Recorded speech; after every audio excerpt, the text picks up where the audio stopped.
சீராக வருவதற்கு.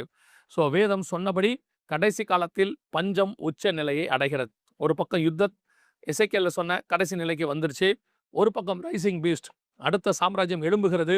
இன்னொரு பக்கம் பஞ்சம் அப்ரோச்சிங், மிகப்பெரிய அளவில் போய்க்கொண்டே இருக்கிறது. இதுக்கு நடுவில் தான் நாம் இருக்கிறோம். ஆனால் ஒரு கூட்டம், குறிப்பாக திருச்சபை எப்படி இருக்குன்னு கேட்டிங்கன்னா, மத்திய 24, 37, 38 சொன்னபடி வெள்ளம் வந்து வாரிக்கொண்டு போகும் அளவும் உணராது இருந்தார்கள். உலகத்தாருக்கு இருக்கிற பயம் கூட சபைக்கு இல்லை. இயேசு வரப்போறாரு, அதுக்கு முன்பாக சொன்ன அடையாளங்கள் நடக்குது, நம்ம ஆயத்தமாகணும். எப்படி கொரோனால இவங்க எந்த ஒரு அவேர்னஸ் இல்லாம 2019 டிசம்பர்லயே கொரோனா ஆரம்பிச்சிருச்சு. ஆனா 2020 மார்ச் வரைக்கும் திருச்சபைக்கு ஒண்ணுமே தெரியாது. ரொம்ப கேஷுவலா இருந்தாங்க. லாக்டவுன் ஒன்று போட்ட பிறகுதான் அவங்க அதுக்கப்புறம் ஃபங்க் ஆகி போய் உட்காந்தாங்க. இப்போவும் சொல்றோம், எச்சரிக்கை கொடுத்துக்கிட்டே இருக்கிறோம். ஆண்டவர் சொன்ன அடையாளங்கள்லாம் நடக்குது.